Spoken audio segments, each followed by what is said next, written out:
मेरे प्रिय, सुबह तुम जैसे ही सोकर उठे, मैं तुम्हारे बिस्तर के पास ही खड़ा था।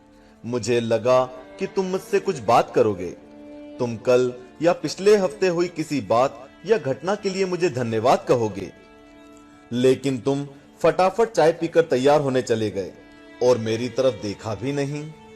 फिर मैंने सोचा कि तुम नहा के मुझे याद करोगे, पर तुम इस उधेड़-बुन में लग गए कि तुम्हें आज कौन से कपड़े पहनने हैं। फिर जब तुम जल्दी से नाश्ता कर रहे थे और अपने ऑफिस के कागज इकट्ठे करने के लिए घर में इधर से उधर दौड़ रहे थे, तो भी मुझे लगा कि शायद अब तुम्हें मेरा ध्यान आएगा, लेकिन ऐसा नहीं हुआ।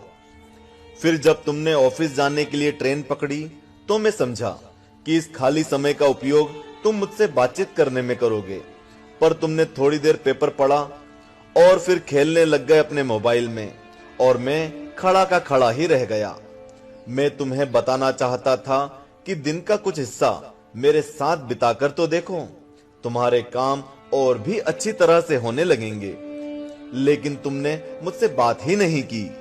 एक मौका ऐसा भी आया जब तुम बिल्कुल खाली थे और कुर्सी पर पूरे 15 मिनट यूं ही बैठे रहे, लेकिन तब भी तुम्हें मेरा ध्यान नहीं आया। दोपहर के खाने के वक्त जब तुम इधर उधर देख रहे थे, तो भी मुझे लगा कि खाना खाने से पहले तुम एक पल के लिए मेरे बारे में सोचोगे, लेकिन ऐसा नहीं हुआ। दिन का अब भी काफी समय बचा था। मुझे लगा कि शायद इस बचे समय में हमारी बात हो जाएगी, लेकिन घर पहुंचने के बाद तुम रोजमर्रा के कामों में व्यस्त हो गए। जब वे काम निपट गए तो तुमने टीवी खोल लिया और घंटों टीवी देखते रहे। देर रात थककर तुम बिस्तर पर आ लेटे। तुमने अपने पत्नी और बच्चों को शुभ रात्रि कहा और चुपचाप चादर ओढ़कर सो गए। मेरा बड़ा मन था कि मैं भी तुम्हारी दिनचर्या का हिस्सा बनूं, तुम्हारे साथ कुछ वक्त बिताऊं, तुम्हारी कुछ सुनूं, तुम्हें कुछ सुनाऊं, कुछ मार्गदर्शन करूं तुम्हारा, ताकि तुम्हें समझ आए कि तुम किस लिए इस धरती पर आए हो और किन कामों में उलझ गए हो।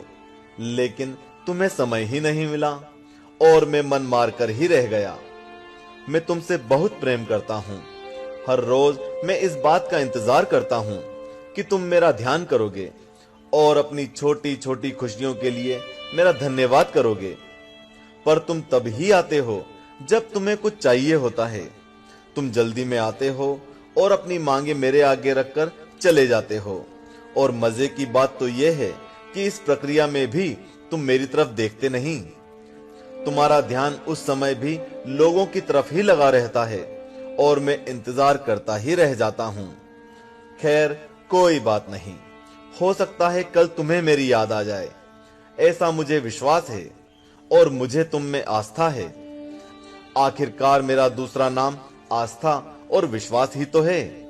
तुम्हारा पिता परमेश्वर। चूंकि हमने इस वीडियो का टारगेट 1 लाख लाइक्स रखा है, तो बिना देरी